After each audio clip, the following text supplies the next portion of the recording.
Bueno, muchas gracias, buenas tardes a todos y a todas las que nos están acompañando hoy. También, antes de empezar, quería agradecerles a ustedes, primero por el esfuerzo que le han puesto para reconvertir lo que iba a ser un encuentro hermoso presencial en esta serie de actividades y de talleres. Se las ve con mucha actividad, y agradecerle especialmente a Ati Ledesma Piga y a Mercedes Ocaranza por la invitación para participar. Con María estuvimos conversando sobre la ponencia desde hace unos 10 días, intercambiando material, intercambiando algunas ideas.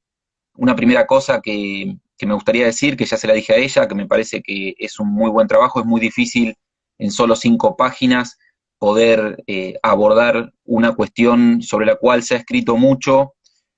hay jurisprudencia pero no tanta, y hay ciertas inconsistencias y ciertas cuestiones que arrancan con el problema desde el vamos de que estamos hablando de un artículo del Código Civil y Comercial, ley sustantiva, que lleva por título acción preventiva. ¿Sí? Entonces, una primera cuestión que uno podría preguntarse es si en el Código Civil y Comercial podemos tener una regulación de una acción de este tipo. La respuesta claramente es que sí, porque ahí está, y de hecho la Corte tiene desde la década del 30 jurisprudencia que permite regular cuestiones procesales al Congreso, a pesar de que en principio son cuestión privativa para las provincias, se lo permite cuando los derechos que están en juego son esenciales y esa norma procesal es esencial también para protegerlos. La regulación que tiene la acción preventiva en el Código Civil y Comercial es una regulación muy chiquita, son muy pocos artículos, y sin embargo hay mucho en cada uno de esos artículos. Después de cada coma, dentro de cada oración, hay muchas cuestiones para analizar. Creo que una de las más interesantes es cómo efectivamente una herramienta que nació en el mundo ambiental, en la dimensión ambiental del derecho,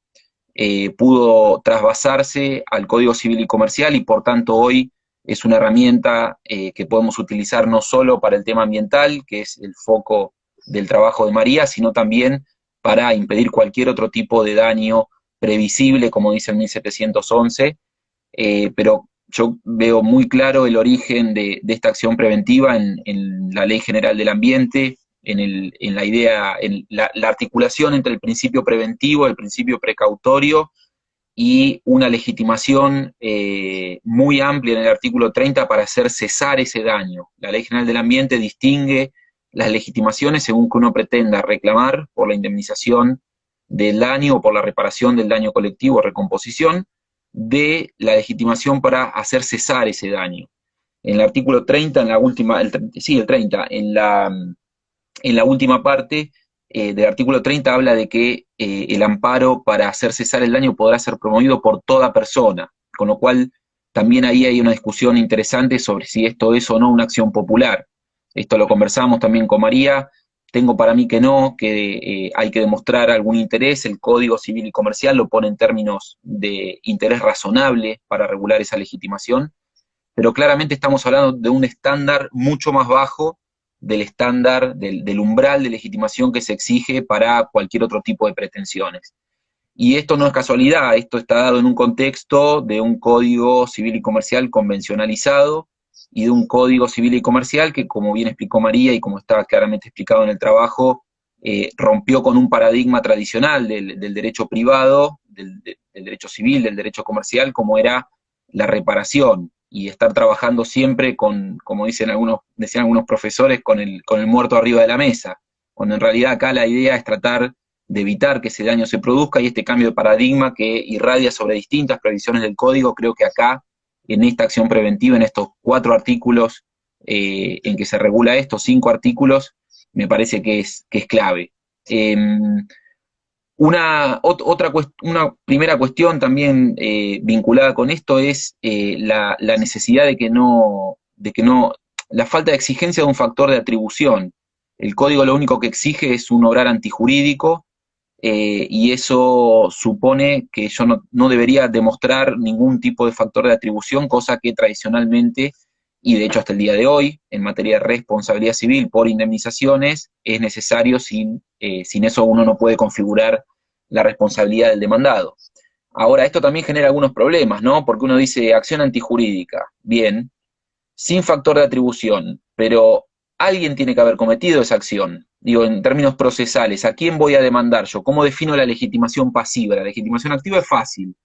La legitimación pasiva, ¿cómo la defino? Entonces ahí yo creo que hay también una zona bastante complicada, porque me parece que más que inexistencia de factor de atribución, lo que no se va a exigir claramente es un factor de atribución subjetivo, pero por lo menos yo tengo que exigir autoría, tengo que demostrar la autoría de la otra parte, ¿no? Tal vez no un factor de atribución en esos términos, pero sí la autoría, lo cual me pone muy cerca de un factor de atribución objetivo, en definitiva. La norma me está diciendo, si vos cometiste esta acción antijurídica, no me importa si lo hiciste con culpa, no me importa si lo hiciste para lucrar, no me importa si la cosa era riesgosa, yo igual voy a permitir que te demanden para hacer cesar ese daño o prevenir ese daño, o bien evitar que se agrave. Una tercera cuestión que había apuntado para comentarles tiene que ver con la vía procesal. Esto es algo que conversamos bastante con María, y esa es una de las cuestiones que no está definida en el código. De vuelta, pensemos que el código habla de una acción, pero no me dice cómo va a tramitar esa acción. Entonces, tenemos que hacer entrar esta nueva normativa, estas nuevas herramientas que tenemos para trabajar, las tenemos que hacer entrar en los moldes procesales. Y como somos un sistema federal, los moldes procesales van a depender de la jurisdicción donde nosotros querramos actuar. En algunas jurisdicciones será el proceso sumarísimo, en otras jurisdicciones tal vez haya algunos procesos especiales, por ejemplo en materia ambiental, por ejemplo en materia de defensa del consumidor, o tal vez en algunas otras materias, pero en esas dos, en la gran mayoría de las jurisdicciones tienen algunas normas procesales específicas. Habrá que ver cómo hacemos para meter esta pretensión preventiva, que en realidad no es una acción preventiva, técnicamente sería una pretensión preventiva, tenemos que darle algún cauce procesal. Y en eso me parece que es muy, pero muy interesante la propuesta que hace María en términos estratégicos, ¿no? Porque uno, como abogado o abogada, cuando se enfrenta a un conflicto, lo primero que tiene que tratar de definir es, bueno, ¿cómo hago yo para meter esto adentro del Poder Judicial? Y esa decisión es una decisión estratégica, porque la vía procesal que yo elija, en algunas oportunidades, lisa y llanamente, puede ser un error y puede significar que me cierran la puerta en la cara. En otras oportunidades donde tengo para elegir, ahí hay un espacio de libertad que también supone una decisión estratégica. En este caso, el más claro, y de hecho porque la propia Ley General del Ambiente así lo prevé, es la oposición o la disputa entre el amparo y una acción preventiva, le agrego, tramitada por vía sumarísima, que sería el trámite que podría seguir.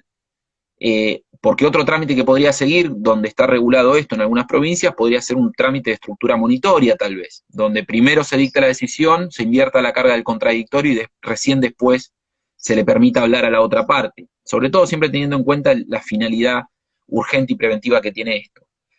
Me parece, les decía, muy interesante esto que plantea María en términos de comparativos, de ventaja de utilizar procesos ordinarios, por más que sean sumarísimos, procesos de conocimiento, perdón, por más que sean sumarísimos, que no tienen un umbral de requisitos tan alto de admisibilidad de procedencia como tiene la acción de amparo. La acción de amparo, además de tener requisitos de admisibilidad mucho más graves de los que tiene una acción de conocimiento, tiene además muchísimas restricciones en materia probatoria y en materia de debate, pero sobre todo en materia probatoria. No nos olvidemos que la Corte Federal y en general todos los tribunales de nuestro país se han cansado de rechazar amparos con el cliché de que la cuestión traída exige mayor amplitud de debate o una mayor producción probatoria. Bueno, ese problema tampoco lo tendríamos acá. Entonces, nosotros podríamos habilitar una vía de discusión claramente pensada para prevenir el daño, y tendríamos que ver cómo la acompañamos también, porque esto era un poco lo que conversábamos con María estos días. Si uno lee cómo está pensada la acción en el Código Civil y Comercial y cómo está regulada, parece fácil, parece prácticamente una medida autosatisfactiva. De hecho, esa podría ser otra vía procesal en la cual meterla cuando las jurisdicciones, por ejemplo, las jurisdicciones de la Mesopotamia y algunas otras jurisdicciones, contemplan también la posibilidad de plantear una acción autosatisfactiva. Más allá de que tiene un montón de problemas en términos de debido proceso, es una larga discusión que probablemente conozcan. Lo cierto es que si yo voy con un proceso sumarísimo y pretendo canalizar una acción preventiva por esa vía, tendría que pensar también en medidas cautelares. De hecho, y puntualmente en el caso agrotóxico, me toca muy de cerca la situación, en un barrio de la ciudad donde vivo, obtuvo una medida, planteó una acción preventiva y obtuvo una medida cautelar por la cual ordenaron un retiro de 1.500 metros para fumigaciones con agrotóxicos en un barrio periférico que está cerca de la laguna y pegado a fracciones de campo que están sembradas. Pero fíjense, no fueron solamente con la preventiva porque la acción preventiva, si yo la canalizo por un sumarísimo, presupone un traslado, y si del otro lado me ofrecen una serie de elementos probatorios para intentar desvirtuar ese riesgo que yo estoy proponiendo, capaz que entro en una discusión que me lleva meses o años, y la realidad es que de esa manera se está un poco desvirtuando. Entonces hay que ver cómo usar los distintos canales y las distintas herramientas procesales para tratar de lograr el objetivo que buscamos, que en definitiva es evitar la producción del daño o evitar que ese daño se siga agravando. Me parece que ahí ese punto del trabajo creo que es muy relevante y está muy bien planteado. Eh,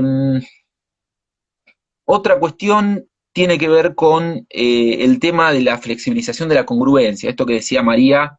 que en el artículo 1713, En el... realidad no me he animado a decirlo, has visto que he cambiado un poquito, no me he animado a decir la frase, pero quiero aclarar que no era invento mío, obviamente, que todo esto tiene las citas bibliográficas abajo, pero no me he animado a decir la frase porque me ha parecido también medio chocante. Pero es un tema ese que lo conversamos también, porque efectivamente el artículo 1713, cuando se refiere a la sentencia, habla de que el juez podrá ordenar a pedido de parte o de oficio, dice, y uno podría interpretar que eso implica efectivamente, y como mucha doctrina lo dice, implica una flexibilización de la congruencia. Lo que nosotros conversábamos con María, y yo lo que le comentaba también que tuviera en cuenta, es que la Ley General del Ambiente, sobre todo porque ella encaró el tema específicamente en materia ambiental, la Ley General del Ambiente, cuando fue sancionada por el Congreso de la Nación, una de las cosas que establecía en el artículo 32 era que el juez en la sentencia podría hacer mérito de cuestiones no sometidas expresamente a su consideración por las partes. Y esto fue vetado, esto nunca entró en vigencia, fue vetado porque el decreto de veto lo que sostiene es que esto podía involucrar una violación al derecho de defensa. Y el riesgo está, porque uno podría estar de acuerdo en que el juez tenga cierta discreción a la hora de ordenar el remedio, ¿no? A la hora de definir cuál es la forma en la que hay que hacer cesar ese daño o que eventualmente habría que hacerlo recomponer. Pero hay que tener mucho cuidado con esto porque si nos cruzamos de la línea vamos a estar afectando la garantía de debido proceso legal de la contraparte. Porque la otra parte tiene que tener derecho a disputar los hechos, la prueba y las cuestiones que yo estoy planteando como causa de mi pretensión. Insisto, tal vez eh, sea razonable y uno puede compartir que el juez tenga cierta discreción y cierta libertad a la hora de decir, bueno, en vez de hacer de llevar adelante esta acción, hay que llevar adelante esta otra.